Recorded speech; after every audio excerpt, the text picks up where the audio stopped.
پاکستان میں کیا مدنی صاحب انصاف خریدا جاتا ہے؟ دیکھیں جہاں صاحب ہم شروع حمزہ شہباز کے لیے الگ قانون ہے، نواز شریف کے لیے الگ انصاف کا تقاضا ہے، اور سندھ میں ایک وڈیرے کے بیٹے سے قتل ہو جانے والے شاہ زیب کے لیے الگ قانون کیوں ہے میرے ملک میں؟ دیکھیں اصل میں مسئلہ یہ ہے کہ پاکستان کے اندر یہ جو عدالتیں کر رہی ہیں، جو عدالتوں میں جو کچھ چل رہا ہے، یہ صرف اور صرف انصاف کے ساتھ مذاق ہو رہا ہے۔ ہم دیکھ رہے ہیں کہ عدالتوں میں صرف اور صرف جو کیسز چل رہے ہیں، جو مقدمات چل رہے ہیں، وہ وڈیروں کے چلتے ہیں۔ مظلوموں کا کوئی مقدمہ بھی اس کا کوئی فیصلہ ہوتا نہیں ہے، 20-20 سال گزر جاتے ہیں، عدالتوں کے اندر لوگ مر جاتے ہیں اور جیلوں کے اندر لوگ مر جاتے ہیں، پھانسیاں ہو جاتی ہیں، بعد میں ان کو 20-20 سال کے بعد پھانسیوں کے بعد بری کیا جاتا ہے۔ تو یہ ہماری عدالتوں کی صورتحال ہے۔ یہ جو حنیف عباسی کا کیس ہے، الیکشن کی رات ان کو معطل کر کے جیل بھیج دینا، راتوں رات عدالت کا لگانا، اور پھر اس کے بعد اسی عدالت نے اس کو بری کر دینا۔ آپ یہ تصور کریں کہ اس وقت جو حنیف عباسی کا کیس چل رہا تھا اس پر کتنا خرچہ آیا ہوگا۔ رات کو آپ نے جب عدالت لگائی ہوگی، پاکستان کے خزانے سے پیسہ گیا تھا، اور جو وہاں پر سیکیورٹی والے لوگ تھے ان کو کس نے خرچہ دیا تھا؟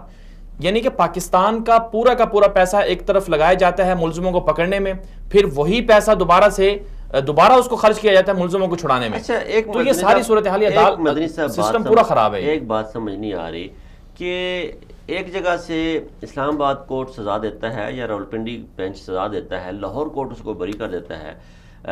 لاہور کورٹ سزا دیتا ہے، اسلام آباد کورٹ اس کو بری کر دیتا ہے، نیب سے سزا ہوتی ہے اسلام آباد سے یا لاہور سے اس کی ضمانت ہو جاتی ہے، یا پشاور ہائی کورٹ میں اپیل کر دی جاتی ہے، یا کوئٹہ ہائی کورٹ میں اپیل یہ کیا انصاف کا دوہرا معیار کیوں ہے؟ یہ مجھے اس بات کی آج تک سمجھ نہیں ہے کہ پاکستان عدلیہ کا ایک نظام نہیں ہے، یا عدلیہ کے ایک نظام کے اندر مختلف نظام چلتے ہیں۔ جب ایک عدالت، معزز عدالت نے اس کو سزا دے دی تو اس سے بڑی عدالت میں تو اس کی چیلنج کیا جا سکتا ہے، لیکن اس کی مساوی عدالت میں اسی کیس کو چیلنج کر کے کیسے ضمانت لی جا سکتی ہے؟ دیکھیں پورا پاکستان کا جو سسٹم ہے عدالتی، یہ وہ انگریز کا بنایا ہوا ہے، برطانیہ کا بنایا ہوا ہے۔ ہم نے آج تک اس میں کوئی رد و بدل نہیں کیا۔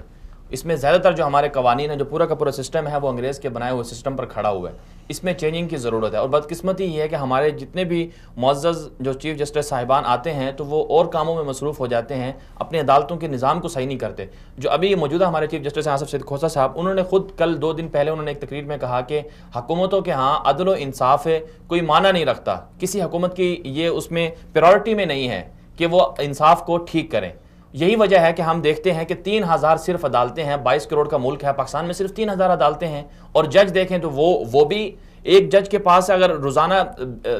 ہزاروں میں مقدمات ہوں تب بھی وہ مقدمات حل نہیں ہوتے ہیں۔ تو ہدف یہ ہونا چاہیے، اب چونکہ عمران خان صاحب جو انصاف کے نام پر بنے ہیں، اپنی پارٹی بنائی ہے، انہوں نے اقتدار حاصل کیا ہے، تو ان کو چاہیے کہ اس کو پہلے اپنے پریورٹی میں اس کو رکھیں کہ ہم اس کو پہلے حل کریں گے، عدل و انصاف کو جو ہے نا بول بالا ہم کریں گے، تو اس سے پھر یہ سسٹم پورا صحیح ہو سکتا ہے۔ ورنہ پھر جس طرح ہم